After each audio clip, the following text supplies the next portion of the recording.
నెల్లూరులో జరిగింది. ఆ నెల్లూరులో జరిగిన మీటింగ్ కానీ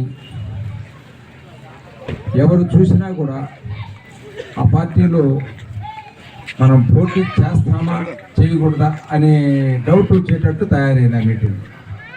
ఎందువల్లంటే ఆయన కనీసం 1,00,000 మందిని గ్యాదర్ చేయండి అని చెప్పి వాళ్ళ నాయకులకు అందరికీ ఆర్డర్ వేశాడు. అయితే 40-50 వేలు కూడా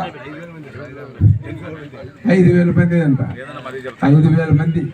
ఆ విజువల్స్ మేము చూసాం సార్, అన్ని ఖాళీ కుర్చీలే ఉన్నాయి. 14 సంవత్సరాలు సీఎంగా చేసిన వ్యక్తి నెల్లూరులో ఒక మీటింగ్ పెడితే ఖాళీ కుర్చీలు.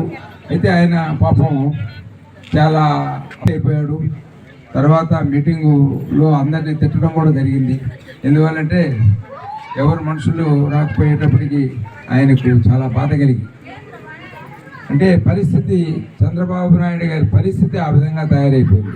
సరే, దానికి తోడు పాపం లోకేష్ కూడా మరి ఎందుకనో మనకు తెలియదు, కానీ ఆయన కూడా 1 మంత్ నుంచి ఎవరికి జనాలకు కనిపించకుండా ఎక్కడో మాయమైపోయి ఉన్నాడు. మరి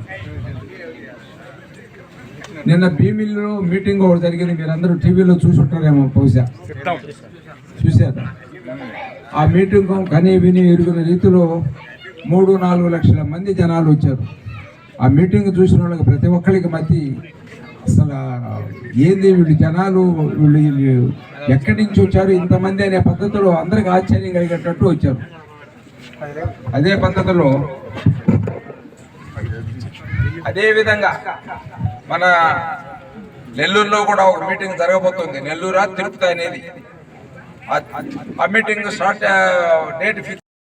మరిన్ని వీడియోస్ కోసం ఛానల్ ని సబ్స్క్రైబ్ చేయండి. లేటెస్ట్ అప్డేట్స్ కోసం వాట్సాప్ ఛానల్ ని ఫాలో చేయండి.